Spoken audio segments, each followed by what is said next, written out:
Haleluya, puji nama Tuhan, salam sejahtera di dalam kasih kita Tuhan Yesus Kristus. Senang sekali kita bisa berjumpa lagi dalam Renungan 79 Keluarga Jemaat GPDI El Shaddai Magelang. Dimanapun kita berada, Tuhan Yesus memberkati kita. Mari kita akan bersama-sama belajar lagi firman Allah.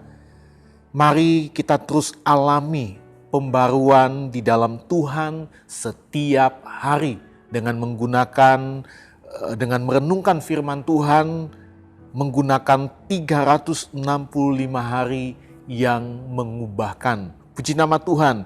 Kita akan melihat pembacaan kita pada saat ini terdapat di dalam Kisah Para Rasul 1. Saya akan membaca di ayat 12, ayat 13 dan ayat 14. Kisah Para Rasul 1 ayat 12 dan sampai ayat 14, demikian firman Tuhan. Maka kembalilah rasul-rasul itu ke Yerusalem dari bukit yang disebut Bukit Zaitun, yang hanya seperjalanan Sabat jauhnya dari Yerusalem. Setelah mereka tiba di kota, naiklah mereka ke ruang atas, tempat mereka menumpang. Mereka itu ialah Petrus dan Yohanes, Yakobus dan Andreas, Filipus dan Thomas, Bartolomeus dan Matius, Yakobus bin Alfeus dan Simon orang Zelot dan Yudas bin Yakobus. Mereka semua bertekun dengan sehati dalam doa bersama-sama dengan beberapa perempuan serta Maria ibu Yesus dan dengan saudara-saudara Yesus. Tema firman Tuhan saat ini saya beri tema menanti di ruang atas. Menanti berarti menunggu kedatangan orang atau sesuatu yang akan datang. Seperti halnya dalam perikop ini, ada orang-orang yang sedang menanti-nantikan. Nah, itu sebabnya sama-sama kita akan belajar mengobservasi perikop ini, menginterpretasi dan mengaplikasikannya di dalam kehidupan sehari-hari. Nah, kalau kita melihat, kita mengamati lagi dalam ayat-ayat ini, kita observasi ayat-ayat ini, siapa saja mereka yang sedang menanti, yang sedang menanti-nanti, dan siapa yang dinantikan. Kita melihat di sini ada Petrus, Yohanes, Yakobus, Andreas, Filipus, Thomas, Bartolomeus, Matius, Yakobus bin Alfeus, Simon orang Zelot, Yudas bin Yakobus, Maria ibu Yesus, dan beberapa perempuan beserta saudara-saudara Yesus. Kalau kita perhatikan dalam ayat 15 ada kira-kira 120 orang banyaknya. Dan mereka sedang menantikan Roh Kudus dicurahkan. Jadi kita melihat di sini ternyata yang mereka nantikan berkumpul bersama-sama menanti Roh Kudus yang dijanjikan. Mengapa mereka harus menanti sampai Roh Kudus itu dicurahkan di dalam kehidupan mereka? Karena itu adalah perintah Tuhan. Murid-murid harus menanti Roh Kudus karena itu adalah perintah Tuhan dan itu juga adalah janji Tuhan bagi murid-muridnya untuk memberikan mereka seorang penolong yang lain. Dan penolong itu adalah Roh Kudus. Dia bukan hanya sekedar kuasa, tetapi dia juga adalah pribadi. Dia penolong di dalam hidup kita. Bapak Ibu bisa melihat itu di dalam Injil Yohanes pasal yang ke-14. Saya baca di ayat 16 dan ayat 17.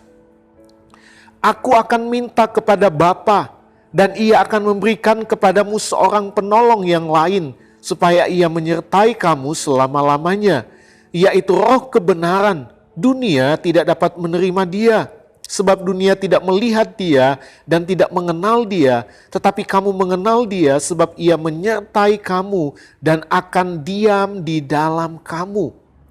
Jadi kita lihat ini adalah janji Yesus kepada murid-muridnya, akan minta kepada Bapa seorang penolong yang lain untuk murid-muridnya, supaya diberikan seorang penolong yang lain, karena Yesus akan terangkat ke sorga. Dan dikatakan yaitu Roh kebenaran, Roh Kudus, pribadi yang dijanjikan. Dan di dalam Kisah Rasul pasal 4, saya baca Kisah Rasul pasal 4 dan ayat 5, dan kita lompat di ayat 8. Pada suatu hari ketika ia makan bersama-sama dengan mereka, ia melarang mereka meninggalkan Yerusalem. Jadi sebelum Yesus terangkat ke sorga, dia makan bersama-sama dengan muridnya. Di sini dikatakan ia melarang mereka meninggalkan Yerusalem dan menyuruh mereka tinggal di situ menantikan janji Bapa, yang demikian katanya, telah kamu dengar daripadaku. Sebab Yohanes membaptis dengan air, tetapi tidak lama lagi kamu akan dibaptis dengan Roh Kudus. Ayat 8, tetapi kamu akan menerima kuasa kalau Roh Kudus turun ke atas kamu, dan kamu akan menjadi saksiku di Yerusalem dan di seluruh Yudea dan Samaria dan sampai ke ujung bumi. Jadi kita lihat mengapa mereka harus menanti sampai Roh Kudus itu dicurahkan. Karena itu adalah perintah dari Tuhan Yesus. Itu juga adalah janji dari Tuhan Yesus bagi murid-muridnya, supaya Bapa memberikan seorang penolong. Kalau kita amati tempat mereka menantikan Roh Kudus, tempat ini berada di kota Yerusalem, di sebuah ruang atas yang disebut loteng Yerusalem, tempat dikatakan mereka menumpang. Dan di ruang atas itu mereka berkumpul menantikan kuasa Roh Kudus datang. Kapan mereka berkumpul untuk menantikan Roh Kudus dicurahkan? Kalau kita melihat hal ini sesudah mereka menyaksikan suatu peristiwa besar, yaitu kenaikan Tuhan Yesus ke sorga di Bukit Zaitun. Mereka pulang ke kota Yerusalem. Setelah Yesus terangkat ke sorga, mereka pulang kembali ke Yerusalem, berkumpul di ruang atas menantikan janji Bapa. Nah, Bapak, Ibu, Saudara, Saudari yang diberkati oleh Tuhan, kalau kita lihat interpretasi, kita menginterpretasikan pelajaran penting apa yang kita dapatkan, kita temukan dari perikop ini. Apa maknanya bagi kita pendengar, bagi keluarga jemaat GPD El Shaddai Magelang, dan untuk kita semua. Apa yang kita temukan dari perikop ini? Yang pertama, murid-murid menanti Roh Kudus dicurahkan. Hal ini menunjukkan begitu pentingnya Roh Kudus dalam kehidupan pelayanan murid-murid. Dan saya percaya juga dalam kehidupan kita sebagai gereja Tuhan, begitu pentingnya Roh Kudus dalam kehidupan kita. Kalau kita belajar tentang fungsi Roh Kudus itu banyak. Bapak Ibu bisa melihat dalam Injil Yohanes 16. Di sana disebutkan fungsi dari Roh Kudus. Dia seorang penolong, penghibur. Dia yang akan menasihati. Dia yang akan menginsafkan dunia akan dosa. Dia yang akan menunjukkan kebenaran dalam hidup kita. Dia juga yang akan memberi kita kekuatan, memberikan kita kemampuan, kemenangan. Banyak sekali fungsi dari Roh Kudus di dalam kehidupan kita sebagai gereja Tuhan. Itu sebabnya murid-murid menantikan Roh Kudus. Yang kedua, Roh Kudus adalah hadiah terindah yang dijanjikan oleh Tuhan Yesus kepada kita. Bukan hanya kepada murid-murid, tetapi bagi kita sebagai gereja Tuhan, Roh Kudus adalah hadiah yang terindah. Tentunya kita sangat senang sekali kalau kita menerima hadiah. Dan Roh Kudus adalah hadiah yang terindah. 2000 tahun lebih yang lalu, kalau kita melihat di dalam Kisah Rasul 2, Roh Kudus itu sudah dicurahkan dan berdampak besar bagi pelayanan pekerjaan Tuhan. Berdampak di dalam hidup kita, berdampak dalam kehidupan gereja Tuhan. Sampai hari ini gereja boleh berdiri, gereja boleh kuat, gereja boleh mampu.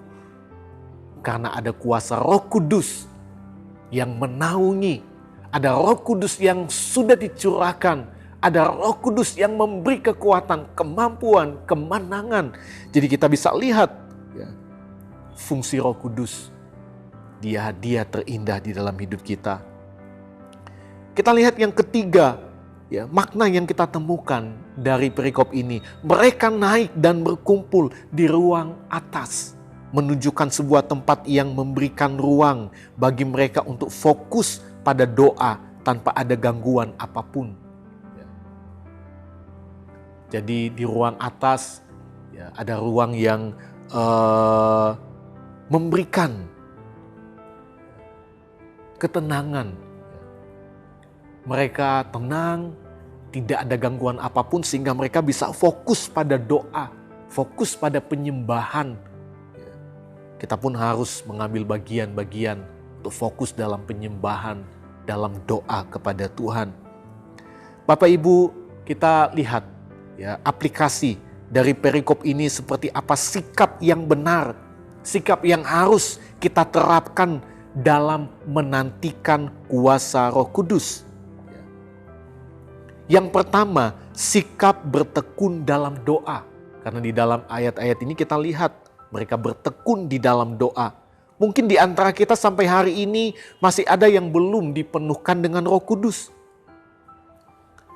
Dan kita sama seperti murid-murid posisinya yang sedang menanti kuasa Roh Kudus itu dicurahkan.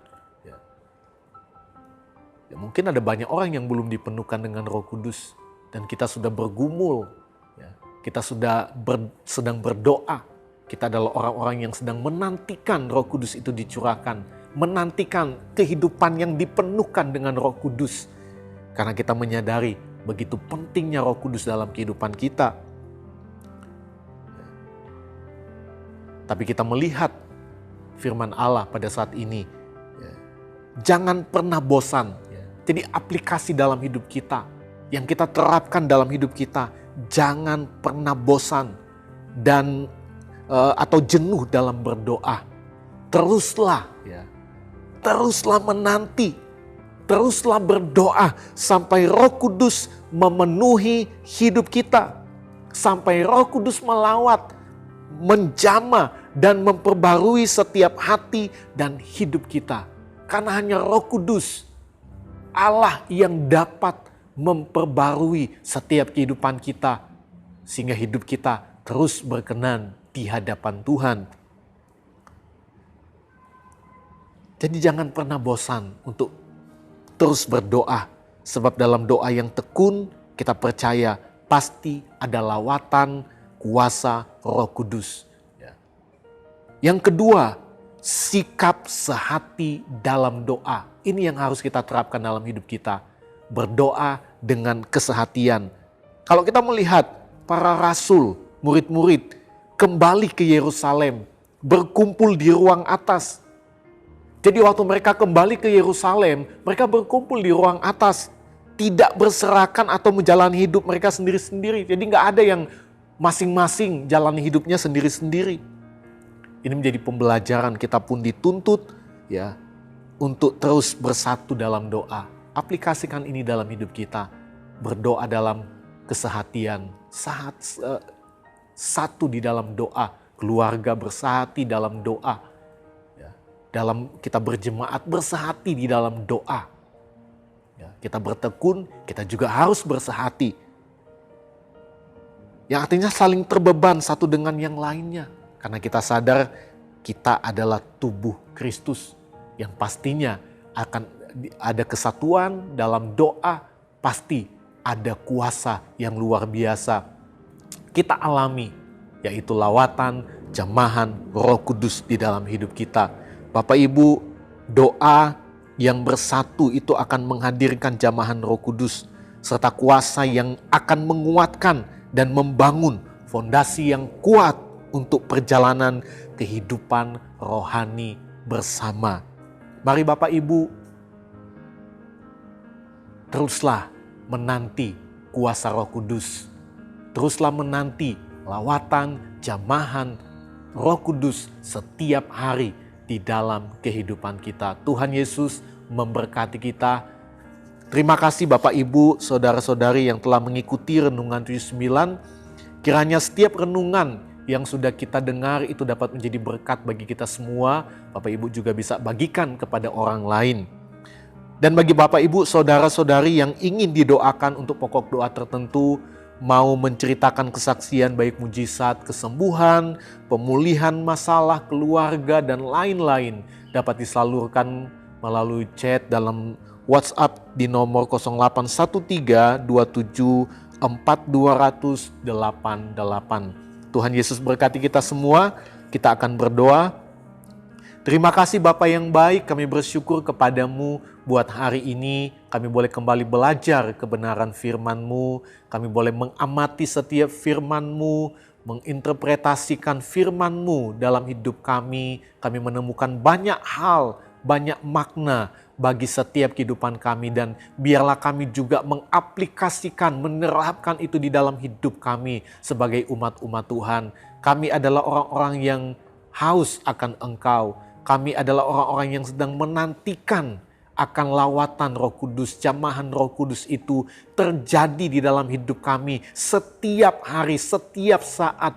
Bukan hanya hari kemarin, tapi setiap hari kami mau terus mengalami lawatan Roh Kudus dalam hidup kami. Itu sebabnya biarlah kami terus memiliki sikap yang terus bertekun di dalam doa.